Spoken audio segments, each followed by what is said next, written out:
did not want to showcase exactly the point that all Arab men are stereotyped to be abusive and all of that.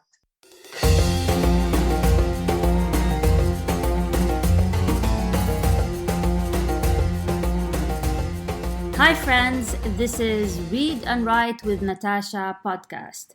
My name is Natasha Tynes and I'm an author and a journalist. In this channel, I talk about the writing life, review books, and interview authors. Hope you enjoy the journey. Hi everyone, and welcome to another episode of Read and Write with Natasha. Today we have with us Jordanian author Sara Badawieh. So here is a bit of info about Sara. So Sara is an architect. She's also a Jordanian and Canadian author, and she writes novels set in Amman, Jordan. Since she published her debut novel Beige and Blue in 2019, she decided to become a full-time author. So Sara lived in Montreal and in Dubai, and when she writes, she loves to showcase the beauty of Amman to the world.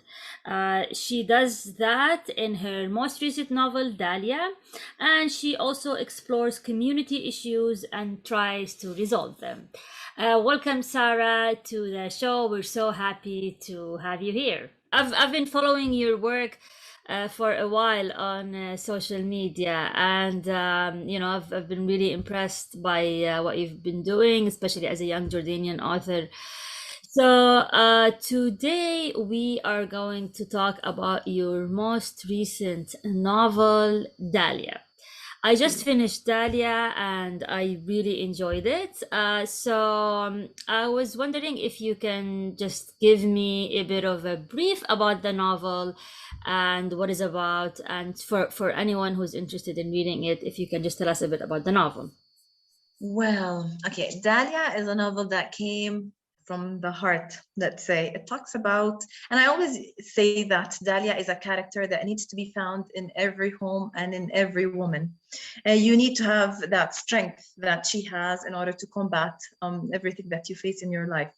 It talks about a girl who challenges her neighborhood, the ones that have a close mind, let's say, that challenge a girl's dreams and achievements. And where a girl should not study and continue her education, and they should only get married and have children. We always hear about that, and this is an issue that is found all around the world. It's not only in the Middle East or in Amman. We know that. But Dalia she's determined and she's strong, and she was able to get over this and to convince especially her dad, her schizophrenic dad, as well. He's, let's say, the villain in this novel, and and her character is it's inspiring, I guess, for every woman to read about her and to get to know her better. That's great. Thank you for telling us about Dalia. I really enjoyed it, and I have a number of questions, especially for about your target audience and who are you targeting. So a big theme in the novel is domestic violence, specifically against women. And we saw it in the character of her dad, whether it's against the mom or against Dalia herself, and also the concept of honor crimes, which unfortunately still exist in Jordan and other countries. So when you were writing the novel, were you worried about the reaction that you were, airing our dirty laundry, and this is that you're exposing a bad side of the Jordanian and the Arab culture, and Arabs are already stereotyped in media, and writing about that might increase or augment the stereotype as Arabs being violent and abusers and all of that. So I'd like to hear your thoughts on that. That's a good question, and that's exactly why I made the dad be a schizophrenic. Okay. It's true, it's true that schizophrenia is not a violent disease. This we agree on. I've done the research and I know that schizophrenic people are not violent. It's true, but the way that he was brought up, and especially, for example, the influence of his sister, and all the people around him made him behave that way. And his disease augmented, let's say, this feeling and all the demons in his head to become like that towards Dalia. But I did not want to showcase exactly the point that all Arab men are stereotyped to be abusive and all of that. Not at all. I did not want this. Now, Dalia is the complete opposite, by the way, because when I wrote Beige and Blue, it was nothing like that. Beige and Blue was more, I was showcasing the beauty of Amman through Beige and Blue. So for any, let's say, foreign person who is not Jordanian, they would want to go on tourism, okay, to Amman. It's like that. I explained it in a visual kind of way. You know, the protagonist is an architect, and she visualizes things, and I described it in that type of way. And the story was a bit westernized because I wanted the people from outside Jordan to be more related to it, to understand what's going on. Now, this is the backlash that I got. It's the complete opposite of what you're saying. Yeah, I got a lot of people telling me, you know, this is does not display our culture. And it's true, it does not display our culture at all. And that's when I took their comments into consideration. And this is when Dalia came. I was like, okay, so you want something that reflects who we live in? Okay, let's do this. And I wrote Dalia. But I need to tell you something. Dalia comes from a place that I've actually witnessed and I've seen. Her neighborhood, I know that neighborhood exactly where it is. Every place in that novel is a place that I've set foot in and I've seen in real life. It is also inspired by, can I tell you this little story about a girl that I used to know? Yeah, sure. She lived in that neighborhood, okay, and she was a friend of my cousin. We were young, okay, and I used to visit her when we were still at school. Maybe it was like second grade or something, okay, and I still remember her having that husky voice, even though she was female, and she used to smoke at the time, and she was a mess. And when we grow up, and right now we have our own families and everything, I met with my cousin once, and I asked her about her, and for fun, I was only joking. I was telling her, so how is your friend these days? I bet she's using drugs. Okay, it was only a joke. And she told me, how did you know she actually died from an overdose? And Her mom? No, the girl that I was telling you about, Wow. my cousin's friend. She died from an overdose. And I was in shock. And I discovered that this message and this girl, yes, she's not Dalia, but she's an example of a girl that is living in the wrong place, influenced by the wrong people, and doing the wrong things. And I needed to fix that in a way, and this is how Dalia came out. So basically, you took the character of a young woman living in a similar neighborhood than the one that you set in your book, and instead of making her a success story, you basically transformed her tragic ending into a happy ending. Yes. So that's what I mean. That takes me to the second question about what kind of research you've done for the novel. So you said that you already know the neighborhood, and so did you actually go to the neighborhood again and to help you visualize, or what kind of research have you done about mental illness and other stuff like that? Now the research, and actually the places, no, I took them from my childhood because they were the places where I used to visit. Some of them, the areas where she had her bookshop, it's an area that I live close by. The boy that you see, Hassan, with the tray, the ones that dances with the tray, I bet you when you come to Jordan, you see these kids everywhere. Okay, yeah. And he is an example. So every time when I used to come towards my house, I would spot the same person every time. And this is how I was inspired by him. For the schizophrenia, yes, I've done a lot of research through reading books. And through reading books, nonfiction and fiction at the same time, to see how it is interpreted also by other authors in fiction style. I wanted to make or to visit psychologists at the time, but Corona happened and we were supposed to be at home at the time. It was maybe around March, so that's why I was stuck more to reading. Okay, that's great. So the other issue that I wanted to ask you about is, in the book, I don't want to ruin it for the reader, but there's a relationship, a love relationship between Dalia and her cousin Jafar. Yes. So, in the Jordanian and Arab culture, cousins get married, but Exactly. in other societies, it's a bit of a taboo. It is actually a taboo, and I think in some society it's illegal. So, based on that,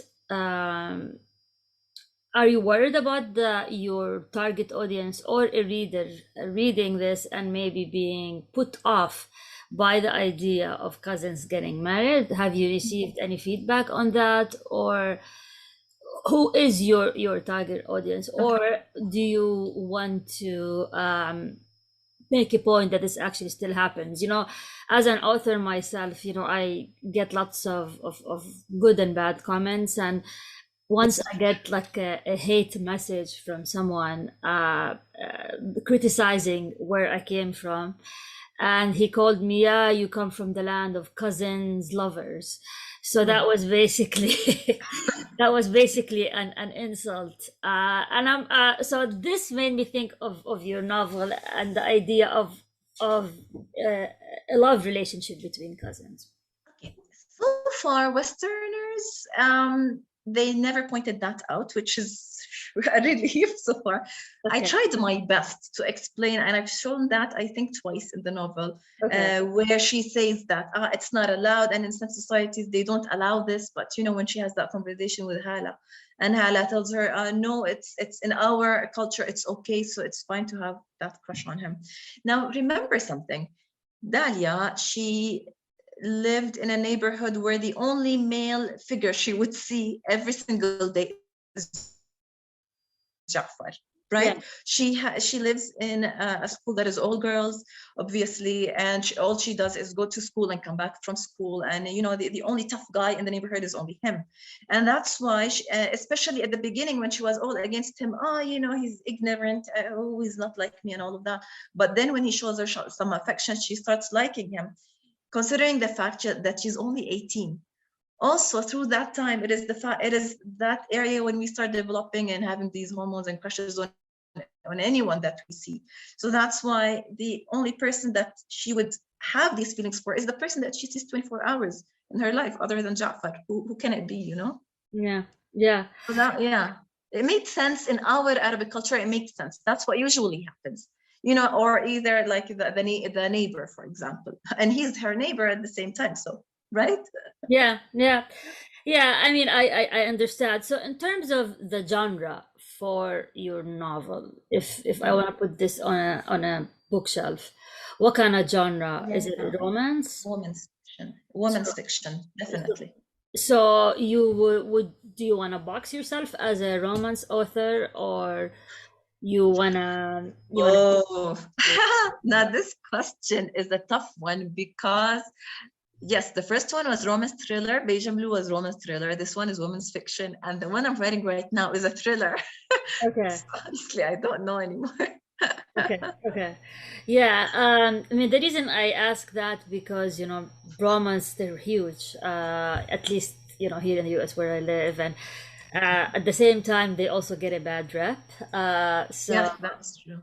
So I'm actually working on a YouTube video about why romance novels getting a bad rep. I actually was surprised that I do enjoy romance novels. I think I was influenced by the bad rep, but now I realize, especially after I started reading Colleen Hoover, I really Oh my God. I was thinking you were going to say her name, especially with it ends with us, no? Oh, yes, from TikTok. Yeah, from TikTok. Exactly. I sent a message to my friend yesterday, I swear, and it was all in caps. I was like, I can't take this book anymore. I see it everywhere.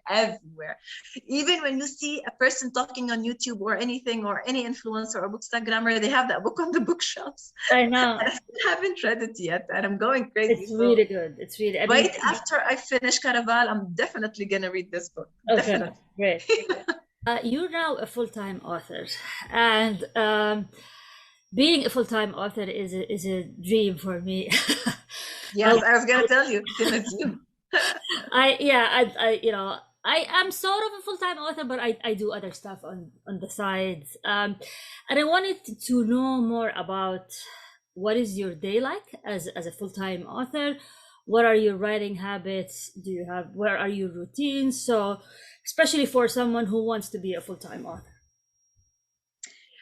Okay, so what I do in the morning exactly is like this. I start with the kids and obviously getting them ready for school and all of that. I have Fahad is 5 years old, Faris is 3 years old. So I get them ready for school and they leave. I start and I have a baby, Saif, he's 8 months old right now. So obviously he's the person that I worry about at the moment. During his second nap, between 10 a.m. and 12 p.m. That is the only time I have throughout the day to write something. That's it. And if I don't get these 2 hours or 1 hour and a half of my day, I will be in a very cranky mood. You need to get that energy out on paper, and this is how I start with my day. Now, recently, I don't know if you've been following me on Instagram. I have a new office. Okay, well, it's a home office, but I decorated it and I used, like you said, I have a new plant that I take care of every day, and and it's pinkish, because I have all my kids are boys, and this is the only female, room in the house, and it's decorated with pink everywhere. And this is the place where I usually write. So I have these candles, I prepare them, I prepare my cup of coffee, and that's what I sit down to write. This is my writing habit. And so what happens if you don't get these 2 hours? I mean, how usually that's a problem, because I always say that to people that are still writing. And I guess you do the same thing. It's very important to keep the flow of thoughts going. So it's imperative to write every day. Otherwise, you'd be lost a little bit. But unfortunately, I don't know if you have the same issue in the weekend. In the weekend, I can't. I don't have the time. And especially if my kids, they have online learning. Oh, yeah, definitely. I won't have time for that. So I won't be in a relaxed and vibrant mood like I usually am. Yeah, I hear you. I mean, for me, I like to wake up early before they wake up, so I can write early in the morning. Excuse me, like at 6 a.m. Yeah, and that's really the time that I call it my like sacred hour, where I just sit and write. So I understand, because I contemplated this idea the last time. I was like, maybe I should wake up at 5 a.m. and do that. And I'm like, come on, I sleep at 12. Wake up at you'll get used to it. Get used to it, yeah. So I think I mentioned this previously, but I want to touch on the topic of feedback. And I know as authors, readers sometimes can be brutal, and they can like pick you apart, and sometimes they don't understand how much work and energy you put in one book, and so their feedback can be harsh. For me personally, it took me a while to get over that. So I want to hear your methods of, if you get, and I hope you don't, but if you do. I did get. Okay, so what kind of feedback, negative feedback, and how did you deal with it generally? Okay, so this is more of a inspiring story. When I wrote Beige and Blue, okay, I was sitting in a book club meeting, okay, with all of these women, and they were very nice and gentle. They were talking and saying their reviews, which I took into consideration. It's very, very tough for me, especially until now, to accept criticism. We have to, as authors, but it's still very tough. And it was my first book, so they were very nice and gentle until this one woman came and she bashed it. Right in front of everyone. Okay, and I felt miserable. I was like, I can't do this anymore. Oh yeah, and at the same time I was writing a novel which was the same genre as Beige and Blue, and I stopped for 1 week, I couldn't even write one letter anymore. I was like, okay, I can't, I'm not going to be an author anymore. You know, it's not me and all of that. Until one day after that week happened, I was driving for work, and I kept on remembering her in my head. And I took all of her hateful comments like that in a challenging way. And I was like having this dialogue in my head, either a dialogue or a monologue, I don't know. But I was like, you know what? If you're saying that my characters are 2D, well, let me see what I can show you. And that's when I wrote Dalia. And I started like Googling and and searching everything that I can about, well, because when I wrote Beige and Blue, it was more of a hobby. I didn't really get into the details of how to actually write a novel, a successful novel, let's say. And that's when I started taking courses, developing myself, and doing all of this research when I created Dalia. And now I want to see that woman again. I get that book. I'll be like, let's see who's two-dimensional now. But what was her general feedback? I'm just curious. The two-dimensional thing. She was like, oh, your characters are two-dimensional. Well, you need to understand one thing. Beige and Blue is a romance, but it's YA. Okay. So my target audience were YA, and all the teenagers, they were in love with it because it was more of a love triangle situation. One loved Basil, one loved Ziad, and then they were like obsessed with the characters, and it's beautiful. But that woman, she was in her 60s maybe. So obviously it's not in her genre. And but when I wrote Dalia, I made sure that my target audience was almost all ages. It's kind of like that because I wanted to send a stronger message there and for everyone to read. Another hateful message I got once, by the way.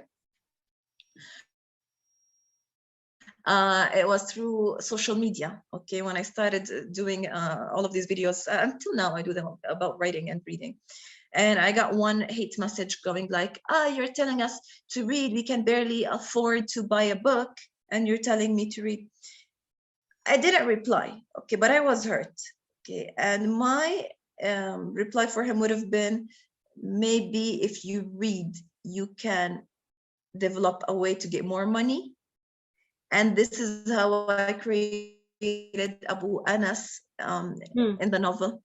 When he had that, a small supermarket, and he started listening to audiobooks and business books and everything, and he developed it into a hypermarket. He was an inspiration from that person. So maybe I use all of these negative comments, transform them into something, and get something positive out of them. I hope I keep this going on. Yeah, that definitely will. I mean, one advice I can give you is a book by Elizabeth Gilbert, one of my favorite authors, and it's a nonfiction book called Big Magic, and it's about being in any form of a creative field, and she talks about when people criticize you and how you deal with that, and she says thank them and then say go make your effing art. So I wonder if that woman that criticized you has she ever written a book? Probably not. No.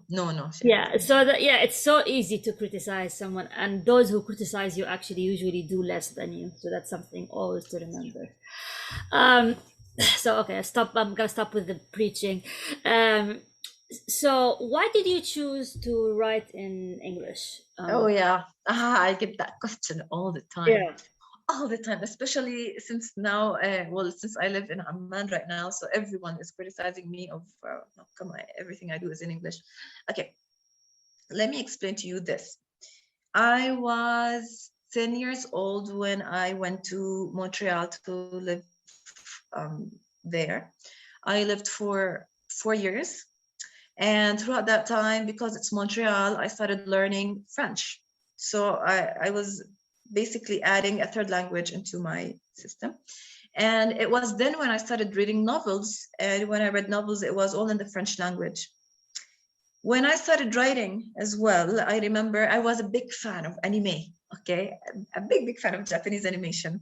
I don't know if you guys have this in the US. Every Saturday, I would wake up at 7 a.m. in the morning and watch all of these animations and all of these shows. It was a big thing.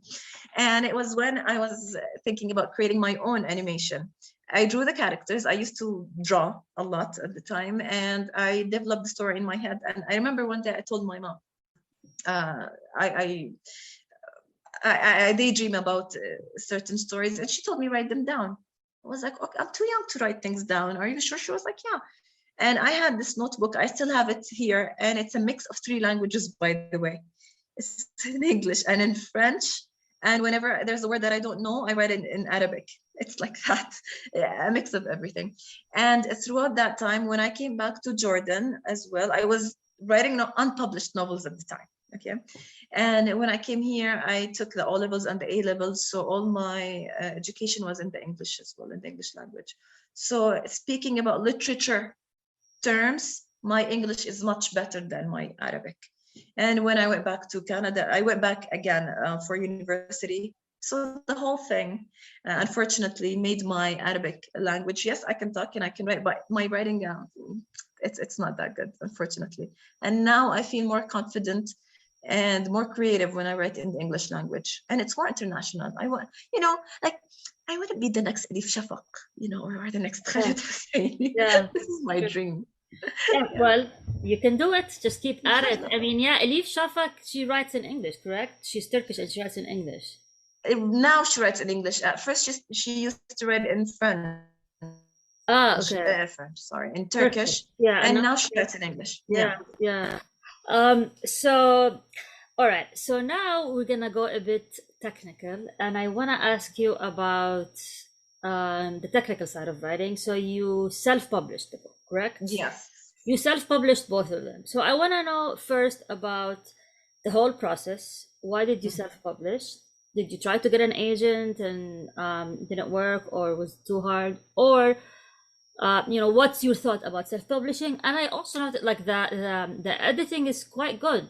So I was wondering if you did the whole editing yourself, or if you hired a professional editor. Oh, okay. For the publishing itself, it took me 5 years to write Beige and Blue, and throughout these 5 years, all I was doing was researching whether I should self-publish or traditional publish, either this or that. That's this whole time. And at the time, I was living in Dubai as well. I don't know about you. Okay, you're so lucky because you live in the US, but for me, it's difficult, and the competition there, it's crazy. Okay, because I really wanted to publish, to traditionally publish a book in the US, especially. And I contacted a lot of agents, and I would obviously get not a good feedback from them. And that's why in the end, I was like, okay, what's the problem here? My problem was then was I wanted to showcase my books in bookstores. Well, now that I live in Amman, I can easily do that. Okay, I know that in the US, you can't do that if your book is self-published, right? You can't showcase your book in a bookstore. It's hard to showcase it. I think maybe specific cases, like for example, The Martian was self-published first, and then picked up by a publisher. But yeah, that's true, and many places won't even review it. Exactly. Now here in Jordan, that's not an issue, especially if you write it in the English language, by the way. Yes, my audience is not as big as if I wrote in the obviously Arabic language, but it's easier for me because Amman is small. I can go to each bookshop and just give them my book, So that's why when I thought about it, plus I have the freedom of doing my own design. I have the freedom of submitting my book whenever I want to. So it gave me the freedom to do anything that I wanted. And so I thought about it. I was like, you know what? I'm going to do it my own way. Okay. And I literally self-published my book from A to Z. As for in Beige and Blue, I contacted freelancers for the design for the book cover. And in Dalia, I did my own, but then I also contacted the same designer to make it better. And for the editing, I contacted, so far I've been contacting maybe 5 editors so far that I've been working with, because obviously for one book, you can't have one editor. You should have minimum 2. One who does the proofreading and one that does everything else, basically. So that's why I've been talking with native Canadian editors, and for the proofreading, an American editor as well that I've become friends with at the same time, because you need something that you can really trust. So I'm curious, also a technical question, how do you find them? Upwork, or like how do you find those editors? Where do you go to find them? 99. Oh no. Okay, for the editors, there's a website actually. It's called editors.ca. As simple as that. Yeah. And you find all the editors that you want, and they're official. That's what makes it really comforting. For the design, 99designs.com. Yeah, and I just contact them, and it happens. It's amazing because I was at a time, especially when I wrote Beige and Blue. Okay, when you start asking people that have published a book before, please help me, and they just don't. Mhm. I don't know why they do that, and they don't give you that information at all that you're seeking. And I was like, you know what? I am gonna do this by myself. I'm not gonna seek the help of anyone. So I was here sitting in Amman in my kitchen table, literally opening my laptop and going through the whole process of writing, of editing, of publishing, and of printing and distributing, all on my own.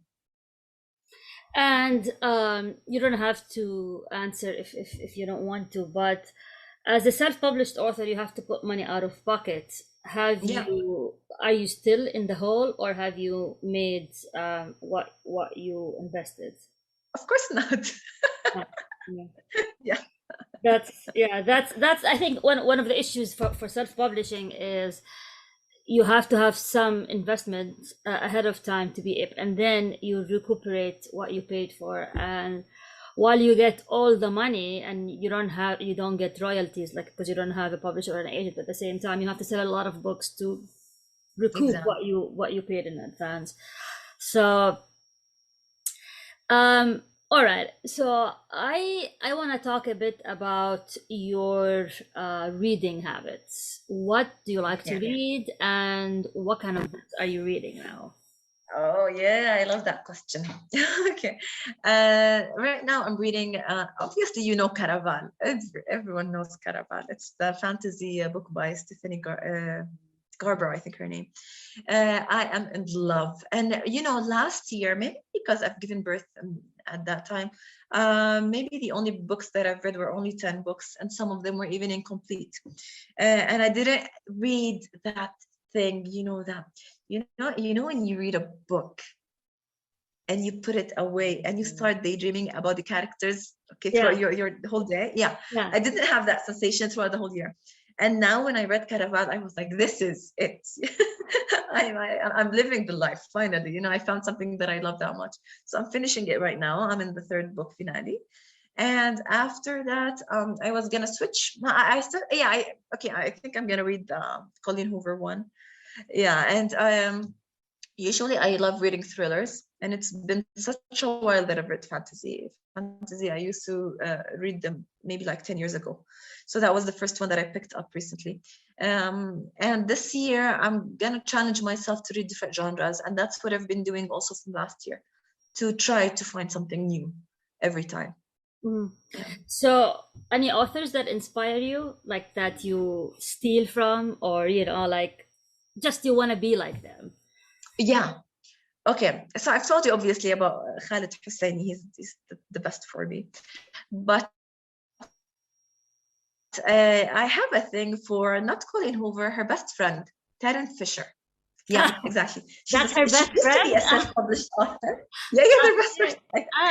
I'm gonna be taking notes now for all these books that I'm gonna be reading. All right, okay. I was such a big fan because she was a self-published author as well. The same thing as Colleen Hoover. They took the same steps, by the way.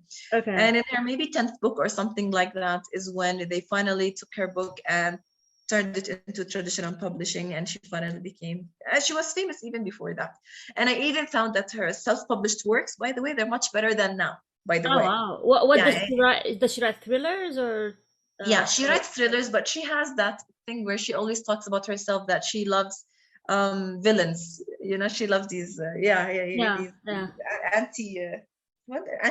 what do they call them? Anti-hero? Or? Yeah, the anti-heroes, exactly. And I also like these kind of characters.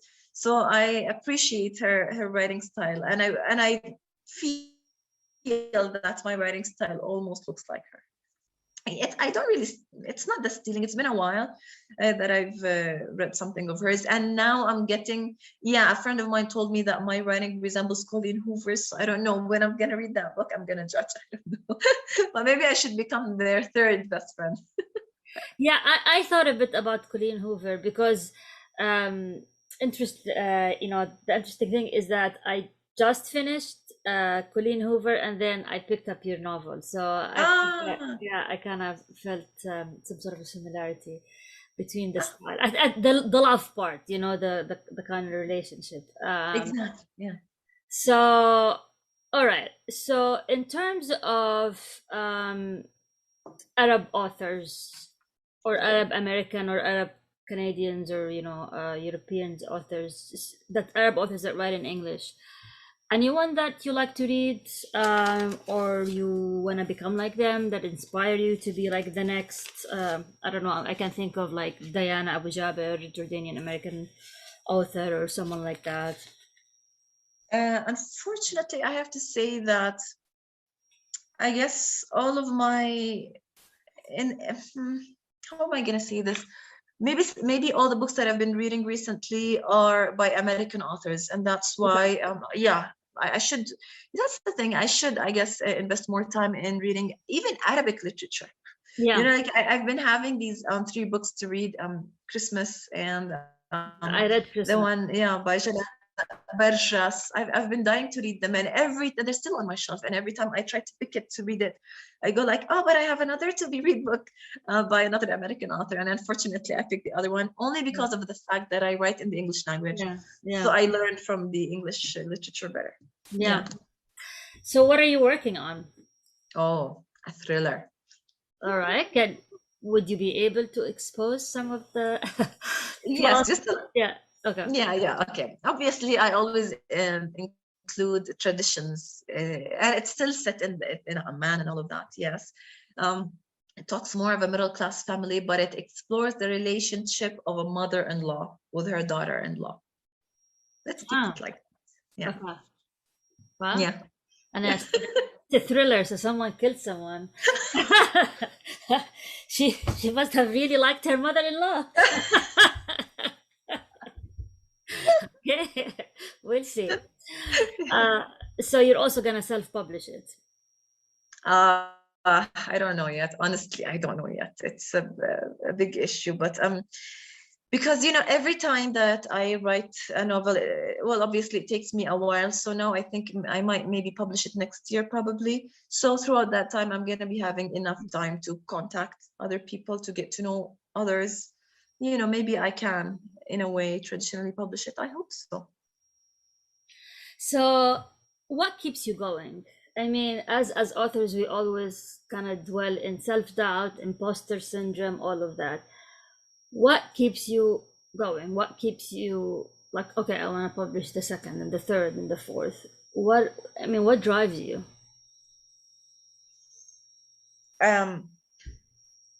Maybe because maybe it's the competition that I have in me. Okay, I've been a very competitive person ever since I was at school, always to be the top in everything, the first in everything. Like even when I used to sit at an exam, for example, if I finish, if I write the exam and somebody leaves before me, I would be like, no, I need to be first. I need to be first. It's like that. Okay, so it's, I guess, my feeling. It's that feeling of, I'm not giving up. I'm going to continue no matter what. So maybe that's the thing that I always have in my head. Maybe I had that situation once when I first wrote Beige and Blue. You show your manuscript to your beta readers, right? Yeah. And these beta readers at the time were my friends. I chose 4 of my friends to read them, and I told them, and I told them, be sincere with me. It's okay. I can take the criticism. And I'll tell you what, I did not take the criticism easily.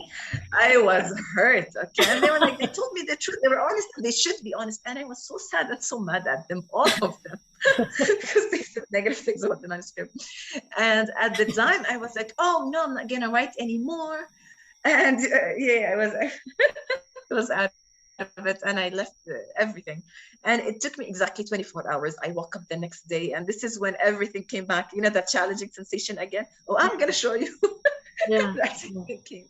Yeah, and I fixed, obviously, I took everything that they said into consideration, and consulted a really professional editor also at the time that helped me so much with the novel and to make it the way it is now. Oh, that's nice. So do you still have beta readers? Do you do that for I every- have to. I have to. I have to. Yeah, and no matter what. are they like authors, or they're just friends? They shouldn't be authors. They should be readers. They should be bookstagrammers, all of these people that are, those that have, these that come every year and tell you that they have a target of 100 books to read every Yeah. year. Yeah. Yeah, these are the ones that must be my beta readers, because they have enough knowledge to criticize a book and to actually compare mine to other things and to give me Correct. good Yeah. information. Very, very good point. So let's say, maybe a cliche question, but someone in Jordan who wants to write a novel, let's say in English, he wants to be the next Sara Badawieh. What do you tell them? What do they have to do? How do they get there? Few tips that you would give to an aspiring author. That's why I created my Instagram account in the first place, and that's why I went into social media. I was never, ever the person who would stand in front of a camera and talk. Ever. I was always that ghost, okay, on social media, who would only like, and I would never comment on anything, and I would always stay by the side, never do anything. And when I told you that I did everything on my book, and throughout the research, I knew that I need to go to be public on social media and to showcase my book more, and I was really scared. And I contacted someone who still helps me until now. She's a social media expert, and she's the one who pushes me every time to stand in front of a camera and talk and then do all of these things, because until now I'm a bit scared. But I do something that I just mentioned it to you before. When there were people who were not helping me at the time, I took that decision that I want to start helping people write their books. That's what I want to do, because of one message only. We, as you know, in Jordan in general, or in the Middle East, we always say that we are people that don't read. Yeah. Obviously, I want to heighten up, let's say, the level of competition. I want more people to, maybe if I give few tips for you, get tips everywhere, people can learn from these and progress their writing, and please become the next Sara Badawieh, become even better than me. Then we would increase the bar, we would become better in literature, and maybe people were gonna start saying, Jordanian authors they're the best. Yeah, this is what we want to hear. It's a big message that we want to portray, me and you and everyone, I guess, to the world. Right? So 5 tips, what would you give them? What would you Okay, never ever ever take no for an answer. Okay. Please make your writing a habit that you write every day. Please accept criticism no matter what it is. Always write on a laptop. Please don't write on a piece of paper, because I get a lot of people telling me and showing me on a piece of paper. No. Be professional from the beginning, and whenever you want to write, type it out, because when you want to show your work to agents and everything, you need to have everything polished and beautiful. What do you suggest the 5th one would be? What do you suggest? I would say just read. Reading is number one on my list. Thank you. So just try to read as much as you can, absorb, and eventually you start pick up on the good writing structure of famous or accomplished authors. So I think reading is number one.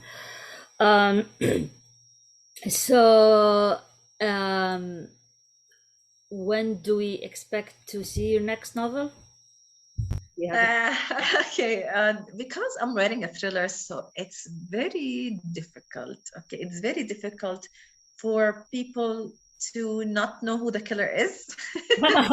Yeah, okay, and when I read a thriller and I already guess throughout the book who the killer is, I get very angry. Okay, at the author, and when I hear other reviews from people who didn't see it coming, I become even more furious. So I want to be that person that would that render you in shock when you read that novel, and it's much harder than I thought. So I was thinking also about writing a prequel for Dalia that explores the history of the father and how did he become that way. And I still have that idea in mind. So probably when I publish what I'm writing right now, I hope it doesn't take me, maybe it takes me less than a year. I'm gonna start concentrating on the other one. Great. Um, so one question that I wanted to ask, I forgot, but no, yeah, I remember now. So it's about. I noticed that the book is available on Amazon in the US only in Kindle format. So any plans to what was the issue with, or the obstacle? Yeah. I'm just curious to know. I think you picked up the idea that it was an obstacle. It's still an obstacle of publishing, of self-publishing. Now, if I wasn't living in the Middle East, things would have been much easier. Now, my book, since you live in the US, you can buy it. It's fine. And it's available on Kobo, on Scribd, on Barnes & Noble. It's available on all of these places. Because I don't publish my book specifically through Amazon. I don't do that. I publish it through something called Drafted Digital. They are the distributors that send my ebook to all of these online shops. That's what happens. This is my second book where I do that with them. There was a reason why I did that through Dalia as well. Maybe because already it was much easier to do that through them. But still, I need a lot of, I guess, more research to figure out how am I gonna publish it on Amazon where other people from all around the world can also access it. It doesn't specifically need to be from the US as well. And it's much difficult it's difficult because when I contacted Drafted Digital, they said that they only can distribute it to US stores only.